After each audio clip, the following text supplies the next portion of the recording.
If you have bad credit, it can feel like you're carrying a backpack full of bricks, holding you back from moving forward financially. And that's stressful. But there's a way to lighten the load. Hi, I'm Brenton, and this is Let's Get Personal Loans with Achieve. Let's talk about how personal loans for bad credit can help you break free from debt stress. Finding the right loan with bad credit isn't always easy. Some lenders might automatically reject your application if your credit score is below their minimum. And even if you do qualify, the interest rates can be higher, making the cost of borrowing more expensive. But don't lose hope. There are options for people with less than perfect credit scores to help you find relief when life gets hard. Personal loans for bad credit are often unsecured, meaning no collateral is required. Here's how it works. You apply online with a lender, share some basic financial information, and if approved, receive a lump sum of money. Then you repay the personal loan in fixed monthly payments over time. If you're struggling to qualify, consider applying with a co-borrower who has stronger credit. A co-borrower could help you secure a larger loan, better terms, or a lower interest rate. Just remember,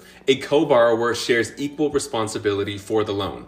So open communication and a repayment plan are key to maintaining a good relationship. A personal loan could be a lifeline for consolidating high interest rate debt, managing unexpected expenses, or simplifying your finances. Plus, making on-time payments could help you rebuild your credit score over time. That said, it's important to weigh the pros and cons carefully. Be aware that interest rates may be higher with these loans, and qualification depends on your current financial situation. But it might be worth looking into for that feeling. Learn how a personal loan can help you move forward with tips, tools, and insights at achieve.com.